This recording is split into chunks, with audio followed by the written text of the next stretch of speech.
Elevo os meus olhos para os montes, de onde me virá o socorro?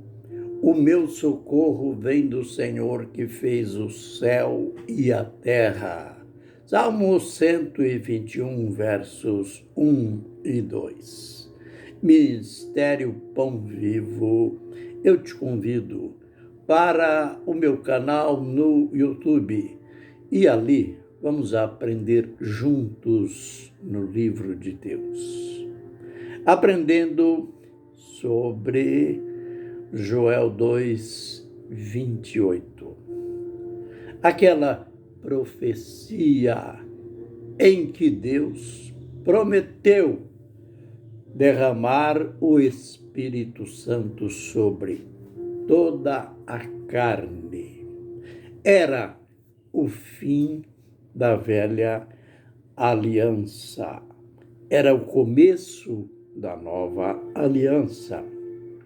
Aliás, Jesus, antes de sua morte, ele, após celebrar a Páscoa, cuja festa fazia parte da velha aliança, após aquela velha celebração, ele celebrou a nova aliança. Ele disse, enquanto ele partia o pão e participou do cálice com os discípulos, ele disse: esta é a nova aliança no meu sangue. Era algo tão profundo, era algo inimaginável. Mas, se os judeus tivessem estado atentos às Escrituras, eles sabiam que Deus havia prometido esta nova aliança. Deus havia dito através do profeta Ezequiel: eu vou tirar de dentro de vós o coração de pedra e vos darei um coração de carne. E além disso, vou pôr dentro de vós o meu Espírito. E adicionado, após a nova aliança, a morte de Jesus e a ressurreição, 50 dias após, na festa judaica chamada Pentecostes, o Espírito Santo foi dado. O Espírito Santo veio.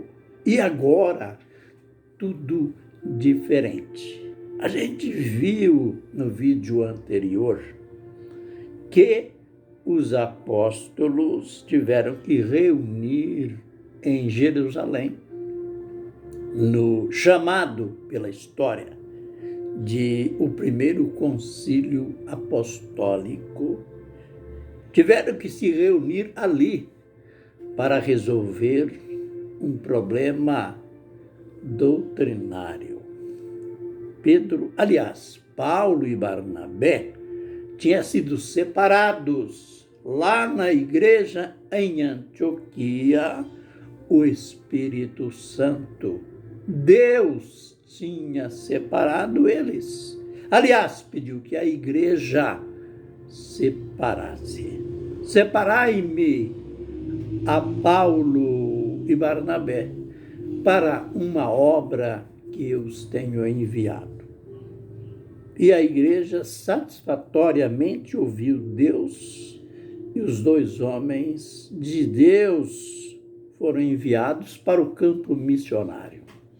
E Deus confirmou a sua promessa de abençoar. E lá no campo, em várias cidades que eles passaram, muitas conversões, sinais, maravilhas, prodígios. E a igreja era uma festa só.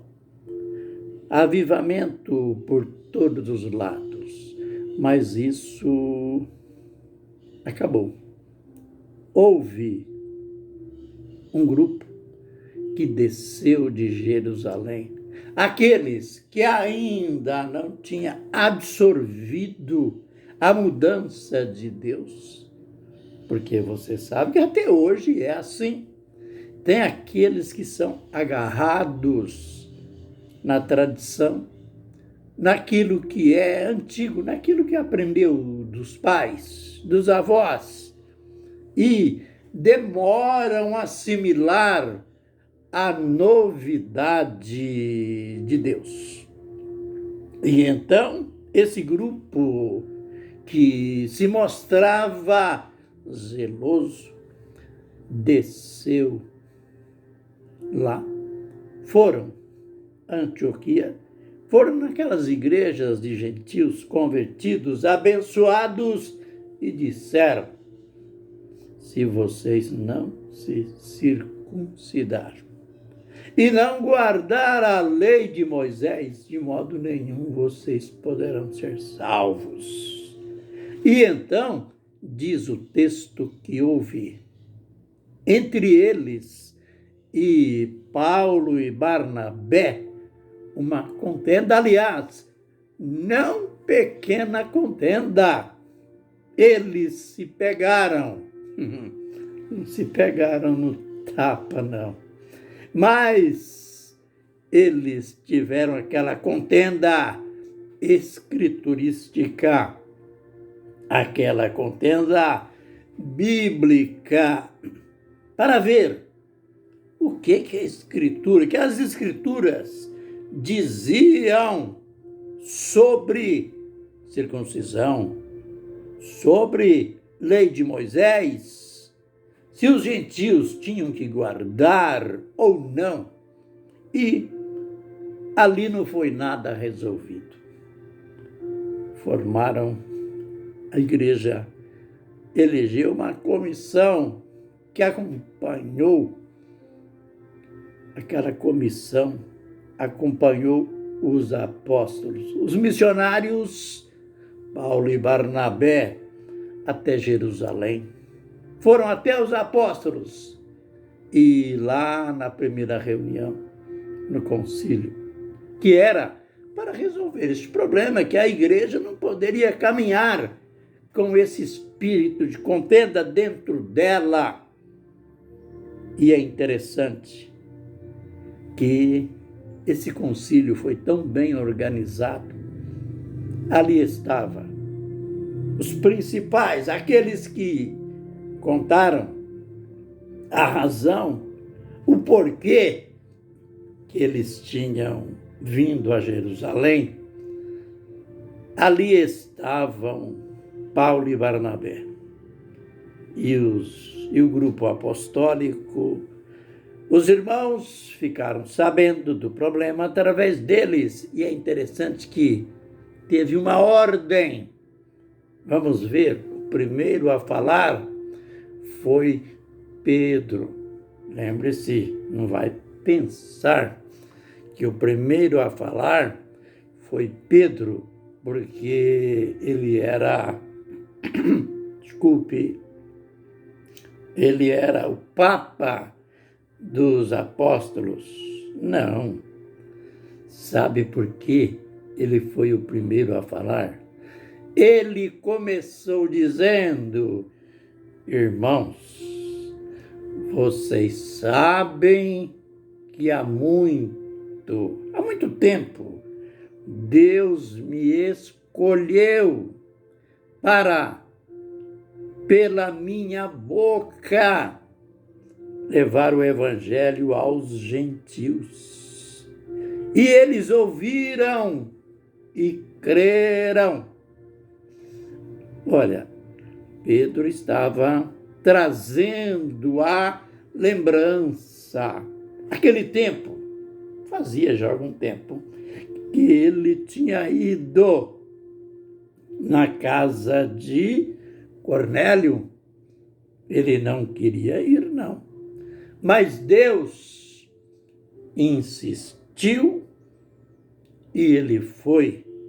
Também ele tinha que ir, pois ele teve uma visão muito clara e Cornélio também teve a visão, a mesma visão relacionada com a ida de Pedro lá na casa de Cornélio.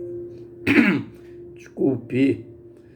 E ele foi, pregou e, para surpresa dele, o Espírito Santo foi derramado também sobre Cornélio, sua família, seus vizinhos, e eles eram gentios. Falaram em línguas estranhas. E Pedro, admirado: meu Deus, não são gentios essa gente? E o que aconteceu conosco está acontecendo com eles. Lembre que Pedro logo ordenou que eles fossem batizados em nome do Senhor Jesus Cristo. Naquele tempo, não existia batismo em nome da Trindade. Naquele tempo, o batismo não era em nome do Pai, do Filho e do Espírito Santo.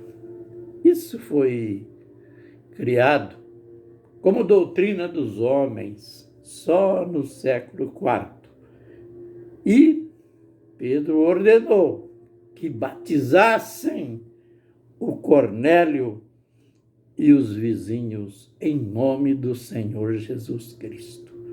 Agora, no concílio em Jerusalém, para aqueles teimosos ficarem sabendo, ele estava dando o seu testemunho. Eu fui eleito há muito para ir pela minha boca pregar o evangelho aos gentios. Eles creram. Olha, no vídeo posterior nós iremos ver o resultado desse testemunho, que ele finaliza dizendo, para não perturbar os gentios, pois ele disse: tanto eles como nós somos salvos pela graça do Senhor Jesus Cristo. Parem com esse negócio de circuncisão, com esse negócio de lei de Moisés. É tão verdade que quando eu pregava, quando eu falava do evangelho para eles, Deus testificou, testemunhou como sinal magnífico do Pentecoste, do falar em línguas estranhas. Aleluia! Olha, você não deve perder nenhum vídeo para a gente saber o final desse concílio, dessa reunião. Fiquem na bênção e na graça do Senhor. Amém e amém.